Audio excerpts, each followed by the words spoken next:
Yuk kita dengarkan cerita Keong Emas, cerita anak dari Jawa Timur. Dahulu kala, hiduplah seorang pemuda bernama Galoran. Orang tuanya adalah orang yang terpandang dan disegani di desa. Namun, Galoran suka foya-foya dan bermalas-malasan, menghamburkan harta kedua orang tuanya hingga mereka tiada. Maka habislah harta bendanya. Seorang wanita kaya raya menjadikannya suami. Wanita itu memiliki seorang anak perempuan yang rajin dan pandai menenun bernama Jambean. Jambean yang rajin bekerja itu sering menasehati ayah tirinya agar tidak bermalas-malasan saja. Nasihat itu justru membuat Galoran muka. Beraninya dia menasihati orang tua. Patutkah itu? Galoran marah.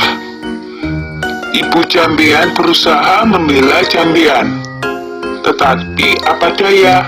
Sekarang engkau harus memilih, aku atau anakmu, ancam Galoran. Hati ibu Jambean sangat sedih mendengar perkataan Galoran. Dia menangis siang malam karena bingung. Suatu hari dia memanggil anaknya. "Jambean anakku, kemarilah nak," serunya lirih. Jambean langsung menghampiri ibunya yang tengah bersedih. "Mengapa emak bersedih saja?" tanyanya dengan iba. Maka diceritakanlah rencana Galoran yang berniat mengusir Jambean dari rumah. Dengan sedih, Jambean pun berkata, "Sudahlah mak, jangan bersedih, biar aku yang mengalah. Yang benar nanti akhirnya akan bahagia mak," kata Jambean meyakinkan ibunya. "Aku akan pergi melewati jalan ke Bandungan." Dengan sesak tangis, sang ibu mengangguk. Di malam yang gelap dan hujan lebat itu, Jambean pergi meninggalkan rumah.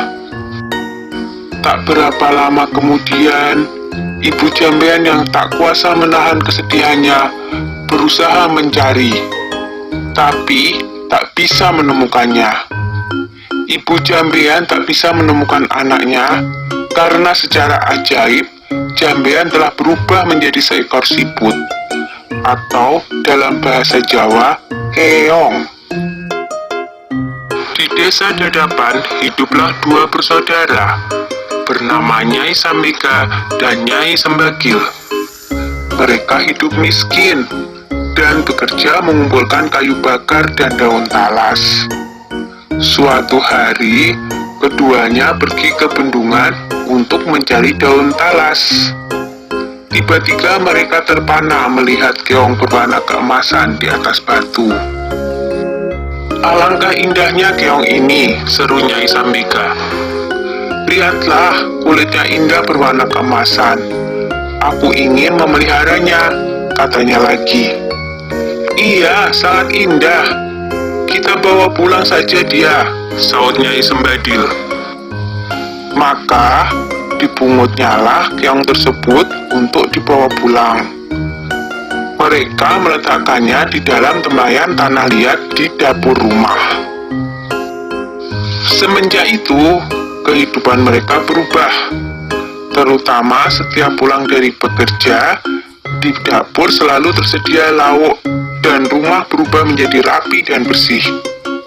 Nyai Sambika dan Nyai Sembadil merasa heran dengan keadaan itu. Mereka berencana untuk mencari tahu siapakah yang melakukan semua itu. Suatu hari, seperti biasa, mereka berangkat kerja. Tetapi sebenarnya mereka hanya berpura-pura pergi. Setelah agak jauh dari rumah, mereka kembali menyelinap ke belakang rumah menuju dapur. Dari dapur terdengar suara seorang sedang memasak. Keduanya sangat terkejut saat melihat seorang gadis cantik keluar dari tempayan tanah liat tempat keong emas peliharaan mereka. Tentu dia adalah jelmaan dari keong emas itu, bisik Nyai Sembaga. Ayo kita tangkap sebelum dia berubah lagi menjadi seekor keong emas, bisik Nyai Sembagil. Dengan mengendap-endap, mereka masuk ke dapur. Lalu ditangkaplah gadis yang sedang memasak itu. Jambean awalnya takut, tetapi akhirnya bisa tenang.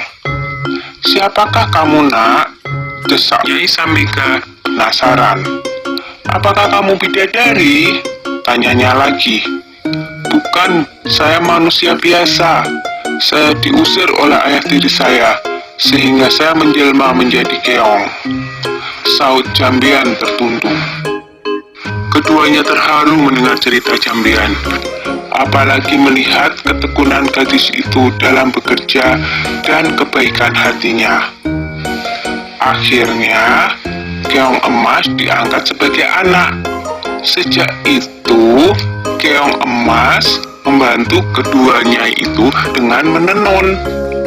Tenunannya sangat indah dan bagus, sehingga terkenal sampai ke seluruh negeri.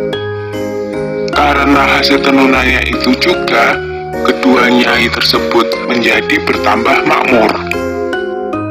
Tenunan Jambean yang indah itu terkenal sampai ke ibu kota kerajaan. Sang raja muda sangat tertarik dengan tenunan buatan Jambean, hingga raja memutuskan untuk melihat sendiri proses pembuatannya dan pergi meninggalkan kerajaan dengan menyamar sebagai saudagar kain. Akhirnya, tahulah raja perihal keong emas itu. Raja tak hanya terpikat dengan keindahan tenunannya, tetapi juga terpesona dengan kecantikan Jambean. Raja memerintahkan kedua nyai untuk membawa Jambean ke istana dan hendak meminangnya menjadi permaisuri. Betapa senang hati mereka, karena ketekunan dan ketabahannya, Jambean dan kedua ibu angkatnya kini hidup bahagia di istana raja. Sudah dulu ya cerita keong emasnya. Sampai jumpa.